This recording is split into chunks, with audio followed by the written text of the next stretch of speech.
Lady. Hi, Mr. Forbes. How are you? Very good. Wow, that's a lot of people.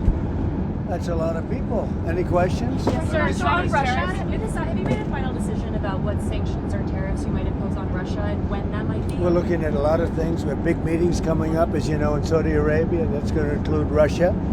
It'll be Ukraine. We'll see if we can get something done. Like to get something done. A lot of people died this week, as you know, in Ukraine.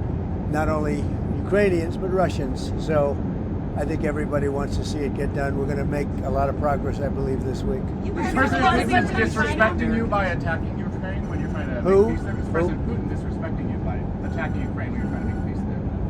What did he do? Well, he's attacking Ukraine. Is he disrespecting me? Yeah. Who are you with? I'm Michael Burnbaum from Washington Post. You've lost a lot of credibility. Go ahead. What else? Mr. President, Robert, go ahead. Americans who have seen their retirement accounts fall in recent day are getting very nervous about these tariff conversations. Oh, I think the tariffs are going to be the greatest thing we've ever done as a country. It's going to make our country rich again. We have many companies, as you know, auto companies are opening up plants now. We've had 4 or 5 announced already, but many more are coming. And we're basically going to take back the money, a lot of the money that we've given away over many decades. We've lost our jobs, we've lost our factories. We've lost 90,000 factories since the beginning of NAFTA.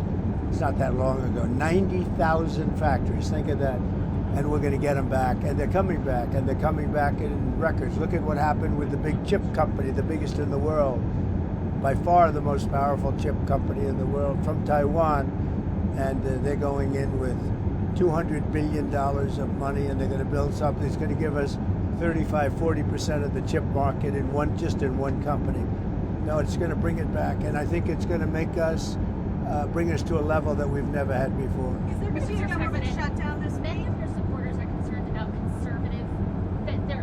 your supporters are attacking SCOTUS Justice Amy Coney Barrett. You put her on the bench. They're saying she's a DEI hire. Do you regret putting her on the bench? Look, she's a very good woman. She's very smart, and I don't know about people attacking her. I really don't know. I think she's a very good woman, and she's very smart. Is there going to be a government shutdown at the end of this week? Could happen. I mean, the Democrats want that. They want to destroy the country. So I can't tell you, but it could happen.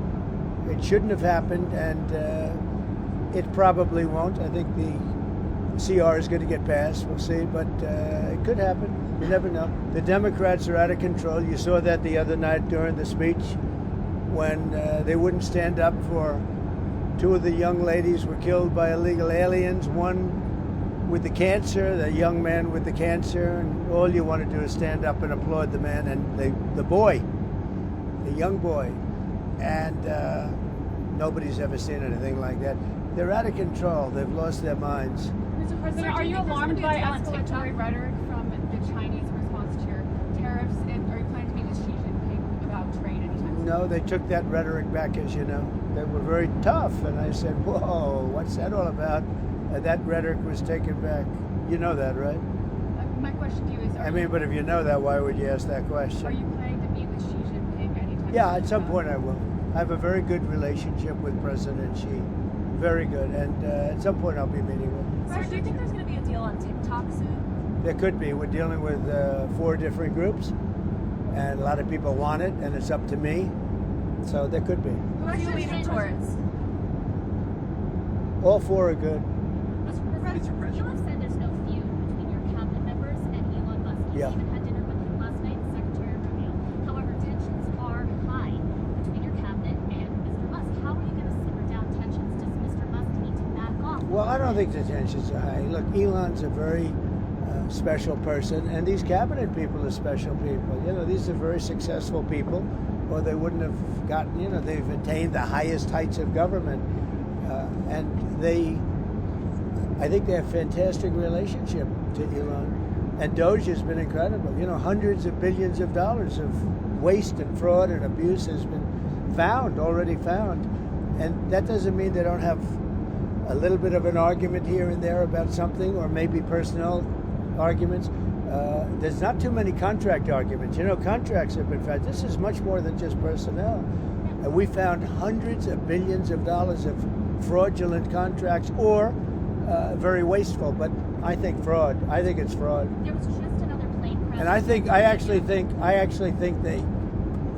really the cabinet, for the most part, I think they get along really well with Elon. There was just another plane crash in Pennsylvania today. Secretary Duffy's big concern is his department is being gutted.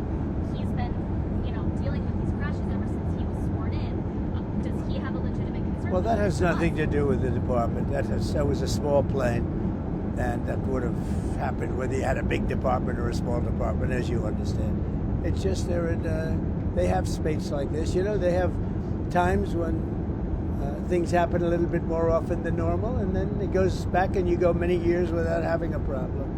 I'll tell you, I think the Southwest pilot did a fantastic job last week when he lifted that plane off the air, because if he put the brakes on, that wouldn't have been good.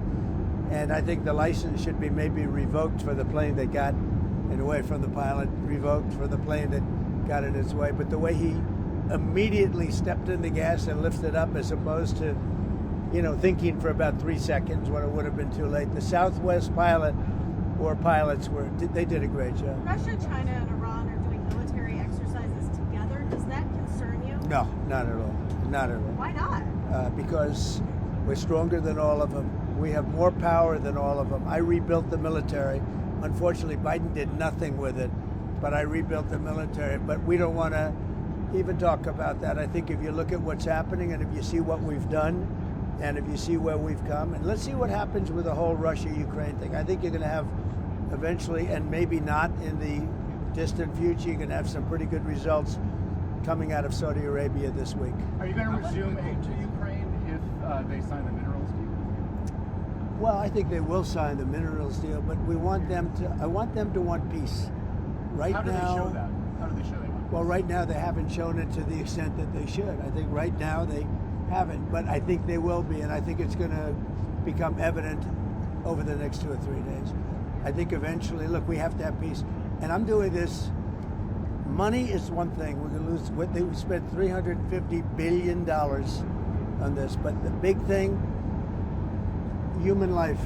Thousands of people this week, thousands of young soldiers died this week. Hundreds of people died in cities in Ukraine.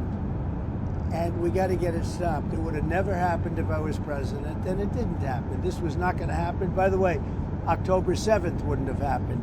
Inflation wouldn't have happened. The Afghanistan, the way not that they left, but the way that they left, it looks so bad. Probably the most embarrassing day in the history of our country.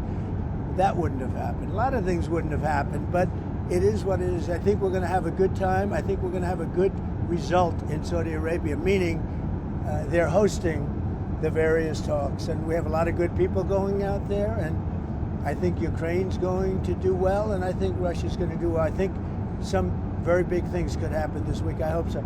So 2,000 people, at least 2,000 young soldiers have died this week, and this is almost on a constant basis, a couple of thousand soldiers a week. It's a killing field, and we got to stop it, and if I can stop it, I'll be very happy. Would you consider lifting the intel pause on Ukraine? What does Ukraine have? Well, we just about have. I mean, we really just about have.